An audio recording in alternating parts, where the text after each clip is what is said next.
on a case involving an El Paso man who remains locked up in the county jail on multiple charges of sexually assaulting numerous children, but has yet to face trial after 8 years.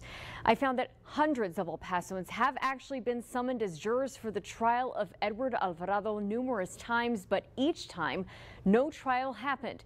This is part 2 of my Borderland crimes investigation.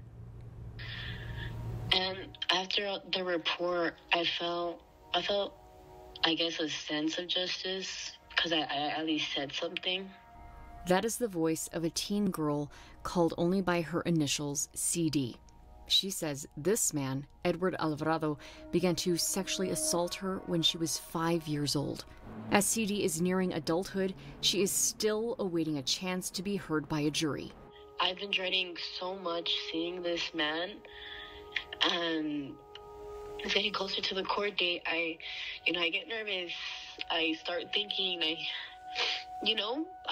don't know, I start feeling very overwhelmed with my emotions. Alvarado's case is assigned to the 168th District Court, and according to the court records, a jury trial was scheduled 18 times since Alvarado's arrest in 2016.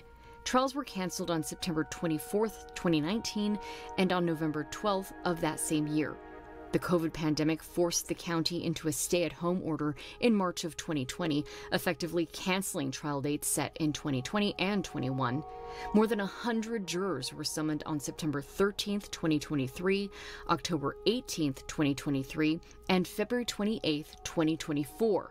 But the court canceled the trial and dismissed the jurors each time, meaning jurors were summoned for Alvarado's trial 5 times since 2016. I reached out to Alvarado's attorney, Charles Lewis Roberts, to ask why it was rescheduled so often.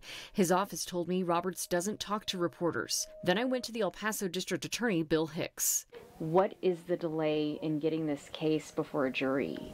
Stephanie, I wish I could give you a single answer or a direct answer, but ultimately it's the court that controls the calendar, and it's the court that controls when a case gets set for trial. Then Hicks mentioned the cancellation on Wednesday, February 28th, 2024. The state asked if we could begin evidence on Monday. The defense also asked if we could begin evidence on Monday. The defense wanted an extra day to go through, after jury selection, to go through some of the evidence and to prepare their witnesses. We had one of our attorneys had a personal matter. His brother was very sick, wanted to tend to his brother over the weekend. And so both sides were asking, Judge, is it okay if we just start evidence on Monday? And the judge, for whatever reason, the judge decided to reset the whole case. Marcos Lizarraga is the judge in the 168th District Court. I wanted to ask him about the delay. I called Judge Lizarraga's office. It rang, and I wasn't able to leave a message. I tried to get buzzed into the judge's chambers. But again, no answer, no way to leave a message. I emailed Lizarraga's court coordinator asking if I could get on the judge's calendar for an interview, and months later, I still have not received a response. So there's a lot of things that factor into case disposition. Maria Salas Mendoza is the judge in the 120th District Court.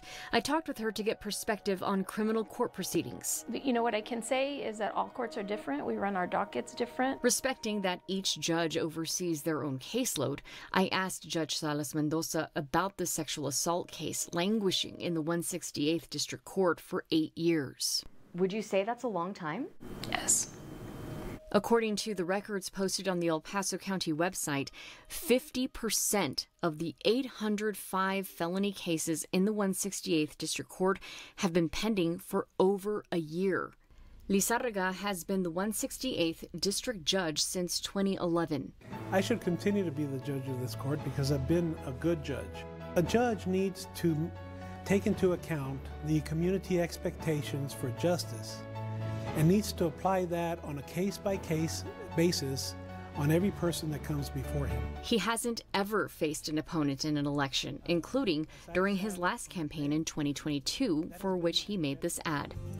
We're all human and we all make mistakes, but We need to minimize those when we are dealing with other people's lives. The bench in the 168th will be on the ballot in 2026. But in the end, that's a judge who's been elected by the voters, and we all individually run our courts in the way that we think is best. Edward Alvarado's jury trial is set for August 14th. By the time his trial rolls around, he will have spent nearly 2,200 days in jail. Which is, a very, very long time, an unusually long time to be sitting in jail waiting for this case to come for trial. The victims have been waiting a very long time to have their day in court as well. Like CD, who's been waiting more than 12 years for justice. It sucks, and I know, and it takes a toll on you in so many ways that not a lot of people are aware about. But she's unwavering. I'm gonna overcome it. I'm gonna keep going. When this is all over, I'm going to be very happy, because I know that it won't be able to happen to, any other girl out there by the same man. I'm gonna feel like I did my part. And ABC7 reported that as of 2022, the Texas State Commission on Judicial Conduct is currently moving forward with the procedure to remove or retire Lizarraga, or force him to retire. Now, this is due to an investigation conducted by the SCJC into Judge Lizarraga's handling of a murder trial that initially ended in a mistrial in 2019. I emailed the executive director of the commission for an update. She told me, quote, "The case is still ongoing. Last year, she told me, quote, this is active litigation, which takes time." You can get both parts of my investigation in my Borderland Crimes podcast episode, out now wherever you get podcasts and on KVIA.com.